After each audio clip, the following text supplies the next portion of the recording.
Hello, welcome back to one video. तो आज का हमारा टॉपिक है Python plus MySQL connectivity. देखो, कभी कभी क्या होता है कि हमें पाइथन के साथ माई एसक्यूएल को भी कनेक्ट करना पड़ता है। देखो, माई एसक्यूएल जो चैप्टर है मैंने अभी तक आपको नहीं करवाया है। बस आज से मेरे माइंड में आ गया कि आज आपको मैं पाइथन प्लस माई एसक्यूएल की कनेक्टिविटी के बारे में बताऊं।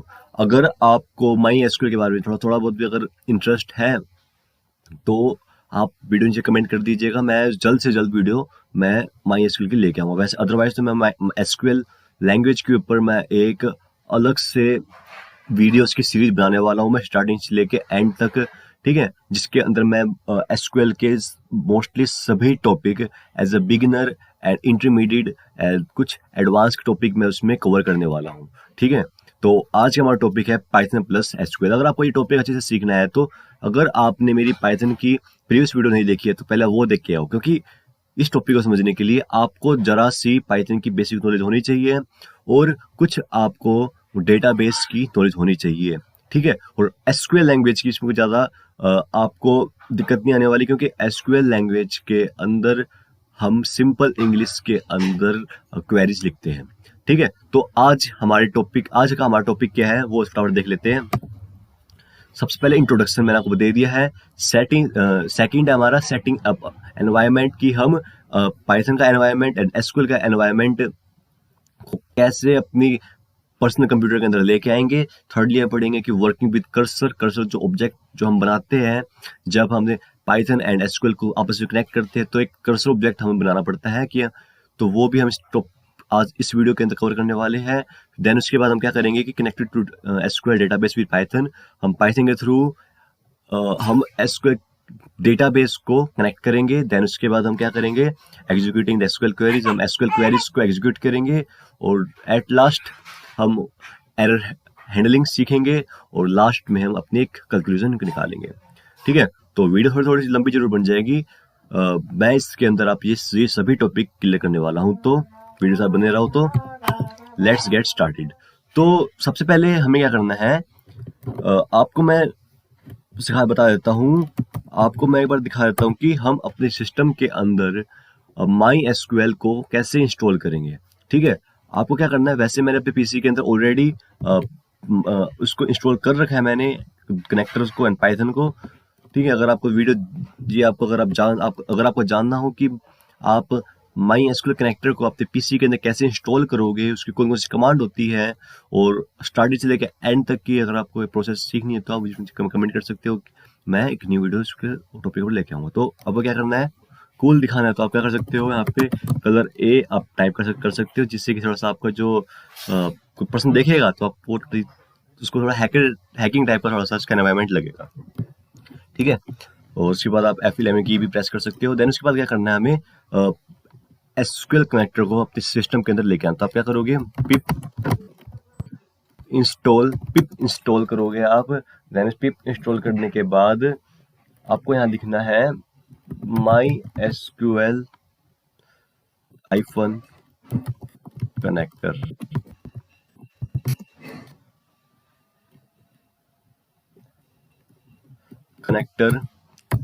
पाइथन।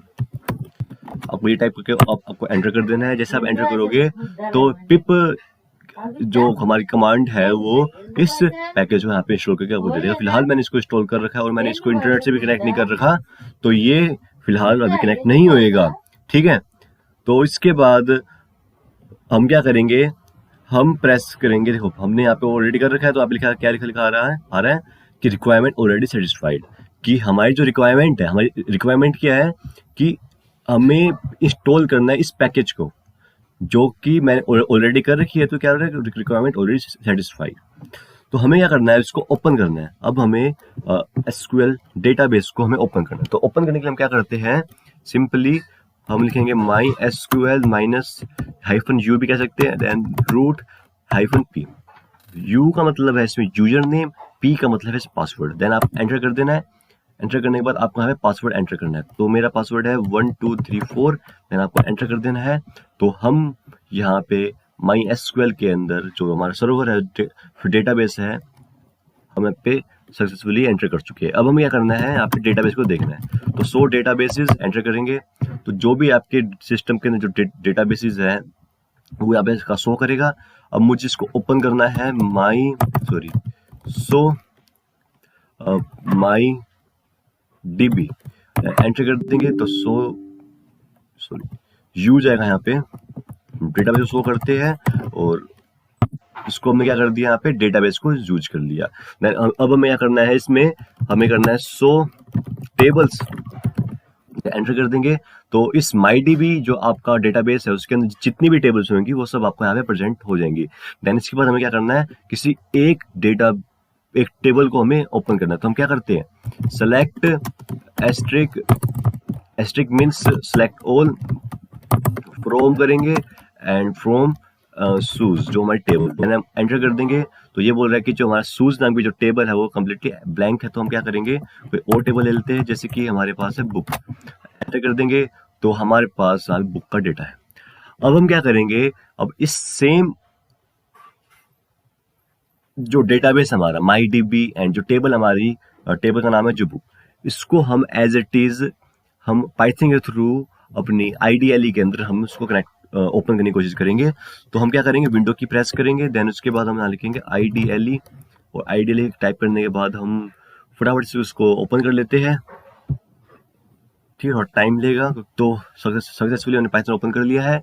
अब हमें क्या करना है, एक न्यू फाइल बनानी है। तो हम न्यू पे जाएंगे और थोड़ा सा इसको मैक्सिमाइज कर लेता हूँ। तो अभी आपको ये दिखाई देगा नहीं, अगर मैं इसकी वीडियो एडिट करूंगा तो जब भी ये दिखाई देगा नहीं। अगर मैंने एडिटिंग के टाइम थोड़ा जूम कर दिया तो इसके पिक्सल फट सकते हैं। तो मैं क्या करूंगा, इसको उसका साइज है वो मैं इसको ऑलरेडी IDLE में यहीं पे इसका थोड़ा बड़ा कर देता हूँ ताकि आपको देखने में कोई दिक्कत ना आए।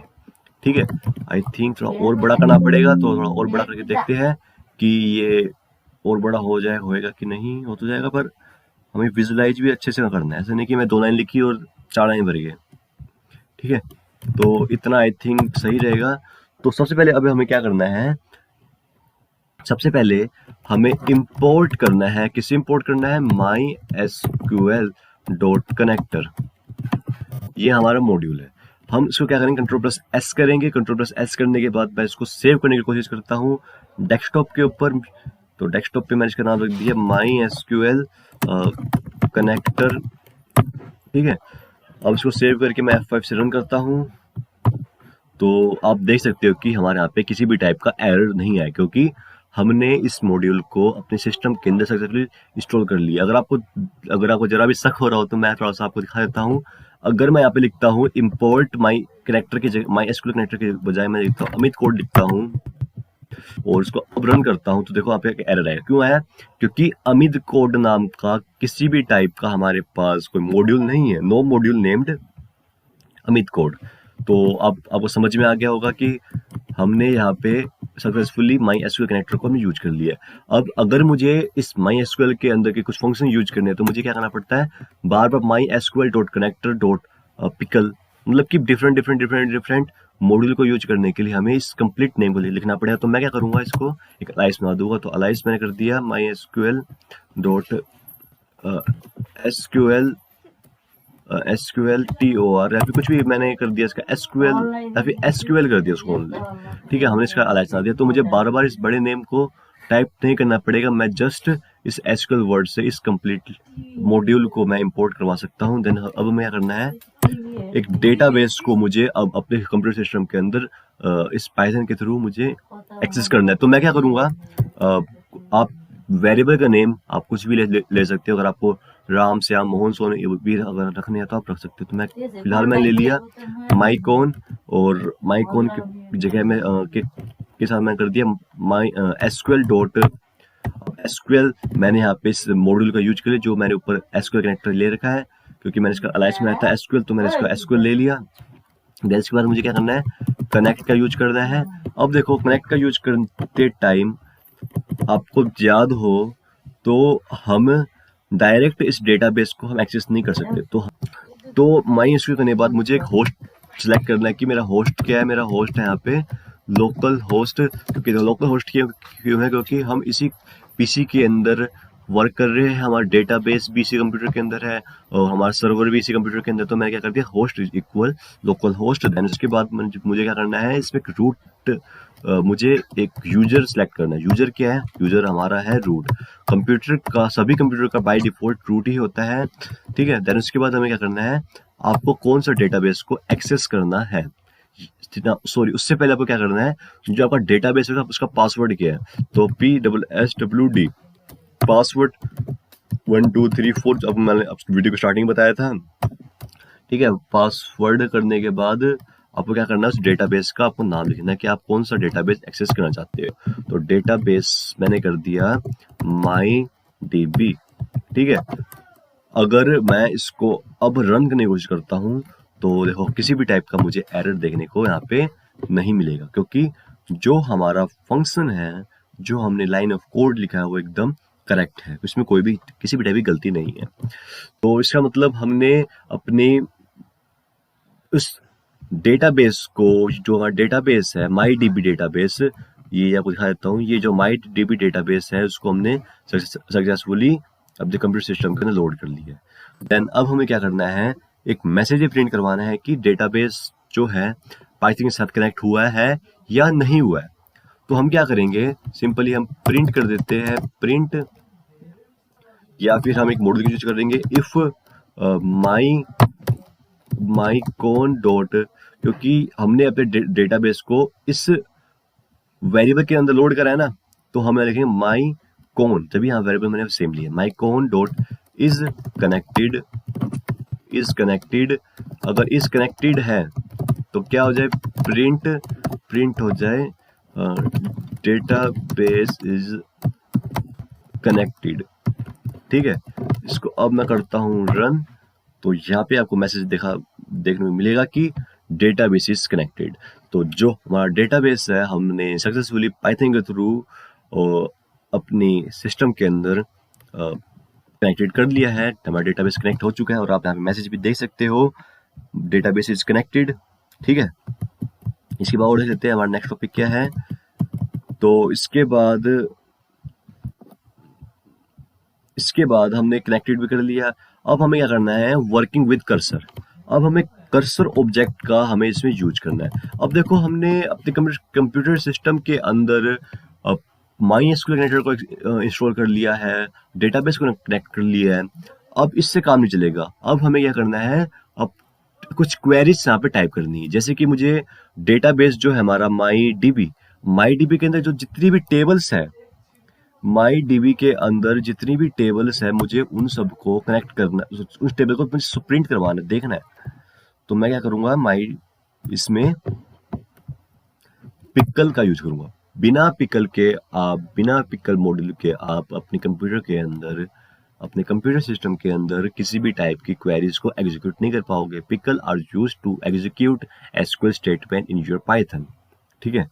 तो उससे पहले अब मैं एक लास्ट टॉपिक जो है हमारा कि एरर हैंडलिंग का, वो एरर हैंडलिंग के बारे में आपको बता देता हूँ, ताकि हम ऐसे कर देंगे और इसके अंदर हम एक्सेप्शन हैंडलिंग का यूज करेंगे। तो हम करेंगे ट्राई, अगर ट्राई तो करें इसको एग्जीक्यूट करने की, अगर ट्राई नहीं हो पाता, इन केस अगर कहीं एरर आ जाता है तो हम क्या करेंगे, उसको EXPECT एक्सेप्ट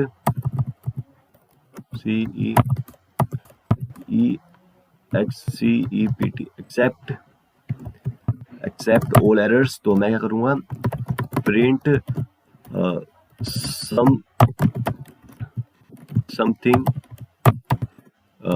वेंट रॉन्ग। मैंने ये मैसेज मुझे प्रिंट करवाना, अगर किसी भी टाइप का एरर आता है तो समथिंग वेंट रॉन्ग का मुझे एक मैसेज मुझे शो करवाना है, ठीक है। चलिए आगे करें। तो अब हमें क्या करना है, अब डेटाबेस को हमने कनेक्ट कर लिया है, अब हमें क्या करना है कि SQL को, उस क्वेरीज को हम पाइथन के थ्रू अब कैसे हम एग्जीक्यूट करेंगे। तो हमने एक पर्स ऑब्जेक्ट बनाया जिसका नाम मैंने कर दिया, क्या नाम रखे, मैंने रख दिया इसका पिक कर देते, पिक नाम कर देते हैं। अब पिक के अंदर मैं क्या कर दिया, देखो डेटाबेस हमारा किस में लोड है, डेटाबेस हमारा इस MyCon ऑब्जेक्ट के अंदर, इस वेरिएबल के अंदर। तो मैं क्या कर दिया, MyCon dot pickle, sorry dot cursor, ठीक है। तो कर्सर ऑब्जेक्ट मैंने यहाँ पे कॉल करवा दिया है, तो मैं पिक के बजाय मैं इसको करता हूँ CUR कर देता हूँ, ताकि मुझे याद रहे कि ये CUR मीन्स हमारा कर्सर है, नहीं तो फिर आगे जाकर कोई मिस्टेक हो सकती है। तो अब मैं क्या करता हूँ, किसी क्वेरी को प्रेजेंट करने की कोशिश करता हूँ। हमने यहाँ पे एक कर्सर ऑब्जेक्ट को मैंने यहाँ पे कॉल करवा दिया है। तो अब देखो मेरा इस CUR वेरिएबल के अंदर कर्सर ऑब्जेक्ट है, तो CUR कर्सर ऑब्जेक्ट के अंदर मैंने क्या कर दिया, EXECUT एग्जीक्यूट फंक्शन का मैंने यूज करा, और मैंने यहाँ पे लिख दिया। आप डबल कोट्स के अंदर सारे आपको एसक्यूएल के वर्ड्स लिखनी है। सेलेक्ट एस्ट्रिक फ्रॉम हमारा डेटाबेस का नाम क्या था, MyDB, ठीक है। इसको बंद कर देते हैं, Ctrl+S एंड F5 की प्रेस करते हैं, तो देखते हैं डेटाबेस तो कनेक्ट हो चुका है, पर यहाँ पे कुछ रॉन्ग है। ये मैंने एरर हैंडलिंग इसलिए किया था, ये मैंने ट्राई ब्लॉक मतलब कि एक्सेप्शन हैंडलिंग का यूज इसलिए किया था। अगर किसी टाइप का एरर आता है तो बड़े बड़े एरर ना दिखाने के बजाय ये कुछ इस टाइप का मैसेज दिखाए। अगर मैंने यहाँ पे इस ट्राई ब्लॉक का यूज नहीं किया होता, देखो अगर मैं इसको यूज नहीं करता, मैं आपको दिखा, डिलीट। अब देखो अगर मैं इसको अब रन करता हूँ, तो देखो एरर जो है, देख लिया कितना बड़ा एरर आया। एरर देख रही हो कितना बड़ा एरर आया है, इतना बड़ा एरर आया। अगर इसको मैं पढ़ने बैठूं तो 2-3 मिनट या 4-5 मिनट तो ढंग से पढ़ा जाए तो मेरे कम से कम 2-3 मिनट 4-5 मिनट तो मेरे कहीं नहीं जाएंगे। तो इतने बड़े एरर को फेस करने की बजाय आप क्या करो, आप ओनली ये एरर देख लो, समथिंग वेंट रॉन्ग, कुछ गलत हुआ है, ठीक है। तो हम क्या करेंगे, यहाँ पे something went wrong exception handling का यूज करेंगे। तो इसलिए मैंने यहाँ पे एक्सेप्शन हैंडलिंग का यूज किया था, और MySQL कनेक्टर के अंदर एक्सेप्शन हैंडलिंग का यूज होना नेसेसरी तो नहीं है, पर अगर आप इसको यूज करते हो तो ये आपकी प्रोडक्टिविटी को नेक्स्ट लेवल पे लेके चला जाता है। तो ठीक है, तो उसमें देखते कुछ एरर देखते हैं कि एरर हमारा कहाँ पे आया है। मैंने क्या करा, एक डेटा नाम से वेरिएबल बनाया। तो मैंने क्या करा यहाँ पे एक डेटा नाम से वेरिएबल बनाया, और इसके अंदर मैंने क्या करा है कि कर्सर जो मेरा ऑब्जेक्ट था, कर्सर डॉट यहाँ पे मैंने कर दिया fetch ऑल, सभी रिकॉर्ड को मुझे फैच करना है। यहाँ पे सभी डेटा को मुझे यहाँ पे फैच करके देखना है। ये जो मेथड है, ये कुछ 3 टाइप के मेथड होते हैं, जैसे कि fetch all, fetch one and fetch many। अभी फिलहाल आपको मैं बता रहा हूँ fetch all के बारे में। इसमें हम क्या करते हैं कि डेटाबेस के अंदर, उस टेबल के अंदर जितनी भी टेबल्स होती है तो हम उसको देखते हैं। एक चीज और, यहाँ पे कुछ गलती हुई है, तो मैंने यहाँ पे करा है select asterisk from MyDB। DB तो हमारा टेबल थोड़ा ना, DB तो हमारा डेटाबेस है। तो इस डेटाबेस के अंदर टेबल कौन सी देख लेते हैं, डेटाबेस के अंदर टेबल कौन सी DB के अंदर है हमारी, इस कुछ एरर है बुक, तो हम यहाँ पे कर देंगे बुक, ठीक है। तो एक बार इसको हम करते हैं, कमेंट बना देते हैं। वीडियो थोड़ी लंबी जरूर बन रही है, पर इस वीडियो में से आपको काफी कुछ चीज सीखने को मिलेगा। देखो डेटाबेस इज कनेक्टेड, किसी भी टाइप का अब हमें एरर फेस करने को नहीं मिला है, ठीक है। तो अब हम क्या करेंगे, फैच ऑल करेंगे। जो टेबल है, इस बुक टेबल के अंदर जितने भी हमारे पास टपल्स हैं उसको मुझे देखना है। तो हम क्या करेंगे, अब हम एक लूप चलाएंगे फॉर आई इन डेटा के अंदर हमने एक लूप चलाया और हमने प्रिंट कर दिया आई को। तो इसको रन करके देखते हैं कि चल रहा है कि नहीं चल रहा। तो देखो डेटाबेस इज कनेक्टेड, एंड इस डेटाबेस के अंदर जितनी भी हमारी बुक्स लिस्टेड थी, जितनी भी हमारे टपल्स थे, वो सारे यहाँ पे शो हमें इस आइडियली सेल के अंदर हमें शो हो रहे। तो अगर आपको देखना हो कि देखो 111 साइंस है, देखो 111 दिखा देता हूँ मैं डेटाबेस के अंदर, 11 साइंस है, 222 CS एंड 333 फिजिक्स है। तो आप देख सकते हो 111 साइंस है, 222 CS and 333 is our physics book. तो ये जो हमारा प्रोग्राम बनाया है, ये एकदम सिंपल सा प्रोग्राम है। अगर आपको जरा डाउट है तो आप मुझे पूछ सकते हो। इसको थोड़ा सा मैं एक स्क्रीन में लेके आने की कोशिश करता हूँ। यूजर यहाँ पे हो जाएगा ऐसे, पासवर्ड ऐसे हो जाएगा, और डेटाबेस हमारा कुछ इस टाइप से यहाँ पे बन जाएगा, ठीक है। तो ये है हमारा MySQL connector with Python. So I hope आप सभी को ये वैल्यूएबल वीडियो समझ में आई होगी। सो कल संडे का दिन है, तो मैं क्या करूंगा कि इस टॉपिक को मैं जल्द से जल्द कल तक कंप्लीट करवा दूं, जिससे कि आपको ज़्यादा दिक्कत ना आए। तो मैं इसमें आपको डेटा को हम कैसे इंसर्ट करेंगे, ओल्ड स्ट्रिंग क्या होती है, न्यू स्ट्रिंग क्या होती है, मतलब कि डिफरेंट इसमें कुछ कॉन्सेप्ट ही हम इसमें करने वाले हैं। So ready for today guys. अब मिलते हैं अब नेक्स्ट वीडियो में, तब तक के लिए बाय। अगर आपने वीडियो को लाइक नहीं करा है, चैनल को सब्सक्राइब नहीं किया है तो जल्दी से कर दो यार, तो किसका वेट कर रहे हो। Thank you.